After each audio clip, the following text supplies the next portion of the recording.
शंकर और पार्वती के मिलन का दिवस, और केवल एक माता पार्वती के अकेले मिलन का नहीं, 64 योगनिया तक भगवान शंकर से मिलने के लिए आती है। एक नारी की जिंदगी में जब कोई विषम परिस्थिति आ जाती है, एक नारी की जिंदगी में जब कोई विषम परिस्थिति आ जाती है और उसकी आंख के आंसू जब सूखते नहीं हैं, बड़ी दुखी होकर वो अपने घर में रहती, कई पति मदिरा में डूबा है, परिवार के लोग अपशब्द कर रहे हैं, ताने दे रहे हैं, गालियां दे रहे हैं, और वो सोच कर बैठी अब जिंदगी नहीं चाहिए, भगवान तू ये जीवन अब मत देना। जिसकी बहुत गति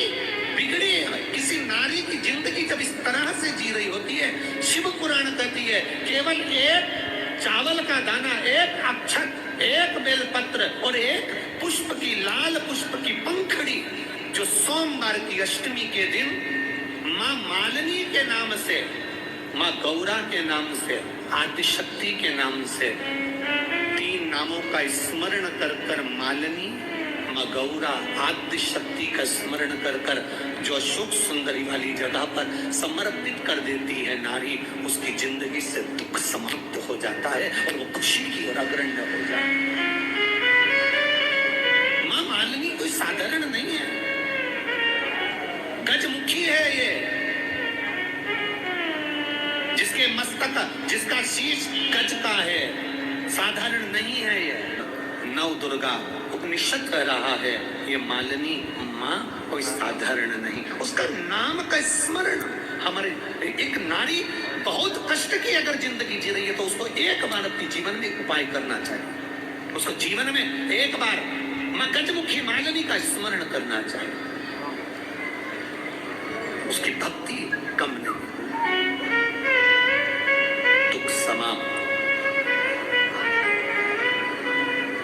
गजमुखी मालिनी एक लाल चंदन में भिड़ा हुआ अक्षत, एक बेल पत्र, एक फूल, लाल फूल की एक पंखड़ी हो, फूल भी नहीं हो तो पंखड़ी, माँ मालिनी गजमुखी को जब दिया जाए तो वो सुख प्राप्त करता है, सुख। शंकर भगवान के जितने संतान, उतना गजमुखी मालिनी ने अपने को गोदी में खिलाया, अशोक सुंदरी को, गणेश को, कार्तिक षडानंद को, जया, विषहरा, शामरी वाली, दौतली, देव, ये सब कन्याओं को, बेटों को माँ मालिनी अपनी गोदी में खिला के दुख समाप्त कर देती। जब कोई चढ़ाता है ना अशोक सुंदरी वाली जगह पर ये वस्तु, तो माँ मालिनी उसको गोदी में खिलाती, उसको दुख नहीं आने देती, माँ माँ होती है। और धतूरे का फूल,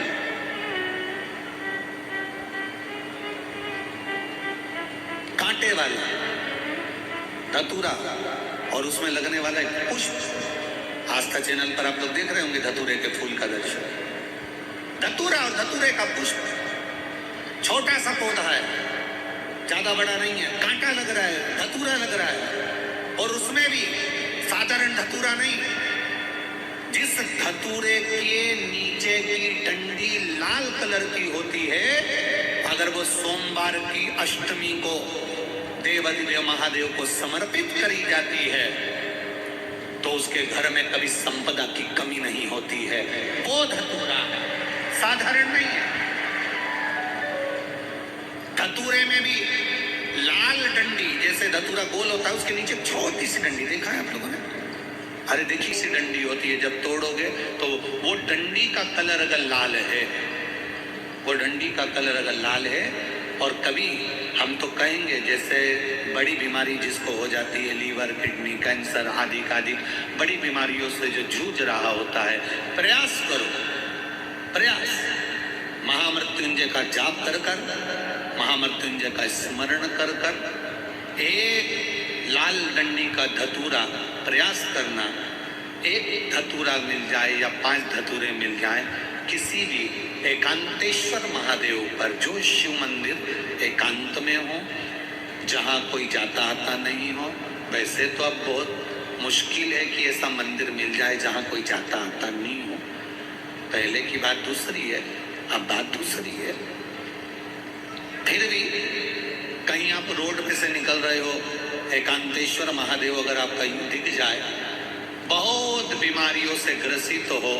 तो भी महामृत्युंजय जाप का स्मरण कर कर या किसी विद्वत ब्राह्मण जन से महामृत्युंजय मंत्र का जाप करा कर या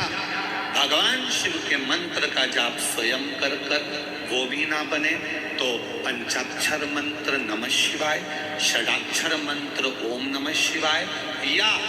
श्री शिवाय नमस्तुभ्यम जप कर वो लाल डंडी का धतूरा 5 एकांतेश्वर महादेव को आप समर्पित कर सकते हो। रोग इसके शरीर में सफेद चमड़ी पड़ने लगती है, चर्म रोग हो जाता है या चेहरे पर आंख के पास में पूरा कालापन आ जाता है, उसको हमेशा याद रखना है। लाल चंदन का लेपन पीपल के पत्ते पर करिए। काय पर करना है? पीपल के पत्ते पर लाल चंदन का लेपन करिए। लेपन कर कर सोमवार की अष्टमी के दिन उसको लेपन कर कर वापस निकाल कर शंकर भगवान पर उसका धीरे धीरे त्रिपुंड बनाकर लेपन करना प्रारंभ करिए। जब आप त्रिपुंड बनाकर लेपन करना प्रारंभ करें उसके बाद उस चंदन को जो सोमवार की अष्टमी है तब निकाल कर लिया है और निकाल कर लाकर उसको डब्बी में रख लें। उस चंदन का प्रयोग चर्म रोग के स्थान पर थोड़ी थोड़ी मात्रा में करना प्रारंभ करें पानी के साथ मिलाकर, परंतु उस चंदन को केवल 6 से 7 दिन में प्रयोग करिएगा, ज्यादा नहीं, धीरे धीरे चमड़ी। परंतु उसको सोमवार की अष्टमी के दिन सिद्ध कर कर बनाना है, उस सोमवार की अष्टमी के दिन चढ़ाना है श्री शिवाय नमस्तुभ्यम या ओम नमः शिवाय या पंचाक्षर मंत्र या महामृत्युंजय मंत्र जो आपको आता हो, शिव जी का जो नाम आपको याद हो उसको बोलकर चढ़ा दो, उसको लिया, फिर उसको अपने शरीर पर लगाना प्रारंभ करो। उसका फल आपको 15 दिन के अंदर धीरे धीरे धीरे धीरे प्राप्त